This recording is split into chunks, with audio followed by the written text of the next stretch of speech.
In the grand scheme of tabletop role-playing games, Pathfinder 2nd Edition is still the fresh-faced little baby boy, but it might have more to offer you than you might initially think. My name is Nonat, and these are my top 5 reasons you should give Pathfinder 2nd Edition a try. For my first reason, I'm gonna get the most obvious, most common reason out of the way. Yes, Pathfinder 2nd Edition's 3-action combat economy is absolutely incredible. No matter who you talk to, if you ask, why should I play Pathfinder 2nd Edition? The first thing they're gonna say is, of course, oh, the 3-action economy is completely different, it allows combat to be dynamic, yada yada yada, and there's not much for me to elaborate on there. It's a fantastic system. If you're unaware, Pathfinder 2nd Edition doesn't use the classic move action, standard action, free action of other systems. Instead, on your turn, you are just given 3 actions. These can be used to move, to attack, to cast a spell. Everything in the game, rather than being a type of action, is simply given a number of actions that it costs. Do you want to move 3 times on your turn? Good. Use 3 move actions and your turn is done. You're level 1. Do you want to attack 3 times in one turn? Go for it. You can spend all 3 actions attacking. Now there are mechanics in place to balance that, making attacking for every action not very good or accurate, but it is still possible. The 3-action system, combined with a lot of the other choices that the system made, such as attacks of opportunity not being a universal feature, makes combat more dynamic. It rewards movement, it rewards things like difficult terrain or slowing things down because they'll need to spend more of their actions to get to where they need to go. Action economy has never been more important than it has been in Pathfinder 2nd Edition. Sure, in other systems, maybe you can slow somebody and restrict them from using a move action or something, but with the addition of the 3-action economy, there's all this doors of design opened to allow you to steal actions, to remove actions, to grant actions to your other party members to increase overall action economy, and this will really appeal to those of you who are looking for a more dynamic combat experience specifically. The second reason you should play Pathfinder 2nd Edition is character advancement. Character advancement by level up in Pathfinder 2nd Edition is so incredibly diverse. There's so many things you can do with your character, and this goes way beyond simply doing more damage in combat. Every time you level up, you will get some type of feat. You could get skill feats, which augment your abilities to use your different skill proficiencies. You can get class feats, which are your more standard new abilities and options to use based on your class. You can get ancestry feats, which grant you additional abilities and features based on your ancestry of choice. If you are a dwarf and you hit level 5, you can get a feat that lets you be more effective on hard, rocky surfaces because of your dwarven heritage. All of these feats combined together sound intimidating up front, but I promise at the end of the day, it's very easy to keep track of on your character sheet. A lot of people complain, oh, if I have all these feats, I'm gonna need to go through the math every time I want to use them, but that's not true whatsoever. Some feats, maybe you'll need to keep an eye out. Oh, is the enemy flat-footed? Okay, I add this 1 number. But 9 times out of 10, when you take a feat, unless it is a circumstantial benefit, it's just going to be added to your character sheet permanently. Did you take a feat that gives you crit specialization with swords? Cool. From now on, you have crit specialization with swords. But as I said, feats go beyond just combat. So many class feats, and especially skill feats, lend themselves to granting you unique actions to take in roleplay. Now, most of the time, you could take these actions anyway if you were creative enough, but the way these are worded, I as a GM will allow anybody to attempt anything, but if you have the skill feat, it's gonna be a lot easier. For example, rogues get a feat called Plant Evidence. This allows you to reverse pickpocket somebody with a sleight of hand check. Thievery, not sleight of hand. I play like 4 different systems a week and my wires get crossed. If you succeed at the thievery check, instead of stealing something from somebody, you place something in their pocket without them noticing. Now, sure, Anybody can do that, but I will make it easier for the rogue because they took the class feat. They spent that feat to gain that ability, so of course it's going to be easier for them. And some of the interactions with some of these feats are just inspiring and cool. That same feat for rogues can be taken by a specific subclass called the ruffian, and they can make the pickpocket check for free if they shove the target. The ruffian is more of a strength-based rogue, so you can just walk up to someone in roleplay, shove them back to kind of bully them, and then place something in like their shirt pocket at the exact same time without them noticing. It's just so cool. It's one of my favorite unique interactions, and there's stuff like that everywhere. Yes, a lot of class feats will be focused on combat and improving your capabilities, but there's so many more options beyond that, and when you stop looking at how to do the most damage, that's when you'll really unlock the potential of character advancement in Pathfinder 2e. My third reason for playing Pathfinder 2nd Edition is just enjoying the world of Golarion, its cities, its religions, its monsters, its people. Sure, it is still a high fantasy world. You will see some of the same tropes played out in Golarion as they would in Faerun or even in Tolkien's worlds. But they have put such a fresh twist on so many parts of them, and they've painted these pictures so well that the world feels so distinct and unique. Golarion is my favorite setting to play in simply because it is so diverse. Even within the Inner Sea region, which is where most of Pathfinder 2nd Edition takes place, there is so many distinct places to go. There's sea adventures, there's desert adventures, there's African-like style jungle adventures, there's Northern Reach adventures, and it's all within this, I won't say it's a small space, but you could go from the farthest south to the farthest north, probably in just a couple of months of in-game travel. You can do so much, and what they've done recently, which I have so much hype for, they are releasing the Lost Omens line of books. Now, they've been making a lot of these in the past year, but they're going even heavier with them.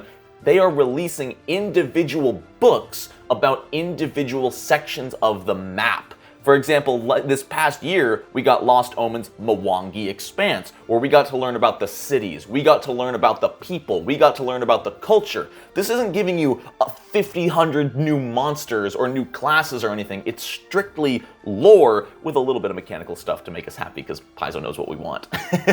But if you're a lore nerd and you're looking for as much information about your world as possible, and you're not great at writing a world, me, then Pathfinder 2e is amazing for you. These books are incredible. We are about to get a book about the single biggest city in the Inner Sea region, Absalom, and I'm talking like a 200+ page book just about the one city. It's not an adventure, it's not like a class or monster supplement. It's gonna tell us about shops, it's gonna tell us about NPCs and guilds and religions and everything going on in there. The world of Golarion is so deep that I highly recommend you checking it out. Even if you don't plan to play Pathfinder, look into the world of Golarion. It is such a fun setting, and people who have played Pathfinder 1st Edition know this because it is the same world, just a slightly different time period, sort of a little bit of a time jump between systems. So honestly, this is as much a plug for Pathfinder 1st Edition as 2nd Edition because it's the same setting. And don't even get me started on the monsters. I just happen to have the bestiary here.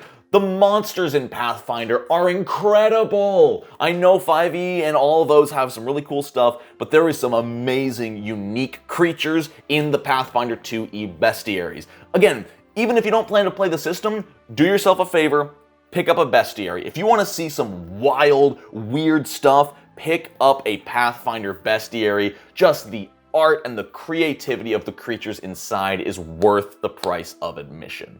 I just really want to run a clockwork dragon, okay? Fourth, the gameplay's smooth, y'all. There is a learning curve floor. In order to get into Pathfinder 2nd Edition, you will need to learn some basics and fundamentals. That much I will not hide or lie about. What I will bust is the myth that Pathfinder is Mathfinder and the game comes to a grinding halt because everyone needs to do equations and fractions and add and subtract and divide. It's not that. It's really not. I've been playing this game for 2 years now, and honestly, my Pathfinder campaigns play way smoother way faster and way easier than any other system I've been running. And this is because the rules are out there. Yes, it helps that talking about the system is my job. I definitely know this system pretty dang well, which means I can run it smoother than something I'm not as fluent in, but it's definitely means something that more rules does not mean a slower game. In a lot of cases, it ends up being, there's a rule for that. And that's helpful. Rather than trying to think of something on the spot for how to do it, you can just run it with rules written down without having to balance check and worry about that. Now, there's nothing wrong with that. You know, if you're trying to craft or grapple in 5e and you need to homebrew it, sure, go for it, absolutely. But in those cases where we've tried to craft or grapple or do anything like that in 5e, oftentimes we'll need to slow it down and people, oh, we homebrewed it this way in my game, well, we did it this way in our game, oh, I've never heard of it. You know, it slows a lot of things down. So yes, Pathfinder 2e does have more rules and more text than something like D&D 5e, but it plays to its advantage. It is not that intimidating. It is not this big college degree level mathematics problem that you need to solve every time you swing your great axe. It's really not, I promise. But back on topic, a lot of times, social situations and roleplay have gone smoother than they would otherwise, rather than people being like, so can I technically roll this to do this maybe?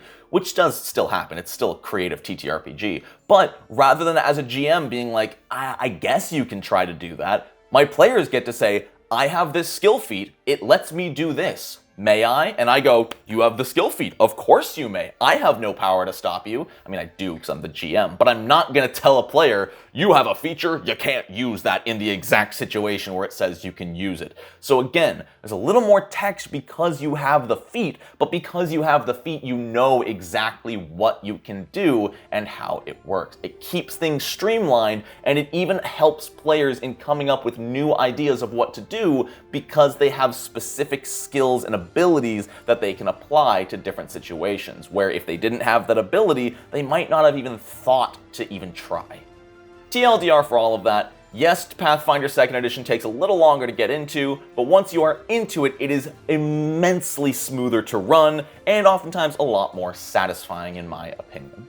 My fifth reason to round out this video today is the community. The Pathfinder 2nd Edition community, for the most part, is one of the most accepting and supportive and just wonderful groups of people on the internet.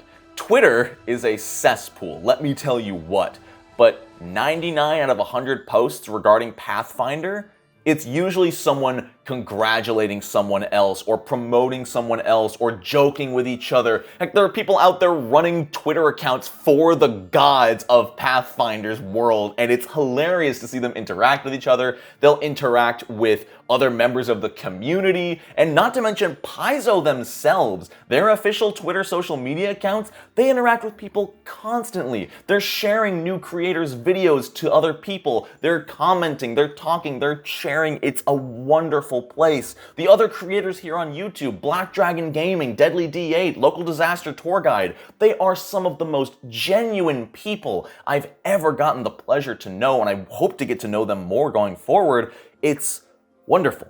You know, there's nothing out there for Pathfinder right now that is so inherently negative. There's, you know, occasional trolls, but I chalk that up to the individuals, not the community. When over 90% of a community is an accepting, positive place, it spreads. Just like negativity can spread, so can positivity. And if you're looking for a wonderful group of people to get to know, check out Pathfinder. There's going to be a ton of links in the description of this video. Links to the YouTubers I mentioned before, links to the Pathfinder 2e subreddit, links to my Discord, which has a massive Pathfinder following. It is so much fun. So if that sounds enticing to you, I highly recommend checking it out. And those are my 5 reasons I think you should check out Pathfinder 2nd Edition. It's wonderful. The action economy makes combat so much fun. The advancement makes character design and leveling up so satisfying. The world and its monsters and its design that Paizo has painted for us is beautiful, detailed, and is still expanding every single day. The content they're releasing is never stopping because there's so much of it. And if that sounds intimidating, don't worry. Paizo themselves have said the only books you need are the core rulebook, the Advanced Player's Guide, the Game Mastery Guide, and the first 3 bestiaries. And like, need is in quotations. Like, those 6 books are all you will ever need. Going beyond that, if you buy the Lost Omens lines, if you buy the new supplements like Gods and Magic or Secrets of Magic or Guns and Gears, those are all added. Those are all extra. They are never going to be necessary to get the fullest enjoyment out of your games. But again, what it all comes down to is the community. I've met so many amazing people. Shout out to my mods on Discord. I love you guys and all the work you've put into keeping that a safe, pleasurable community for everybody involved. It's just wonderful. And yeah, the occasional troll gets through, but you know what? They can't hurt the positivity. They cause an issue, we handle it, you know? Pathfinder's a safe space. Pathfinder's a fun place. That wasn't supposed to rhyme.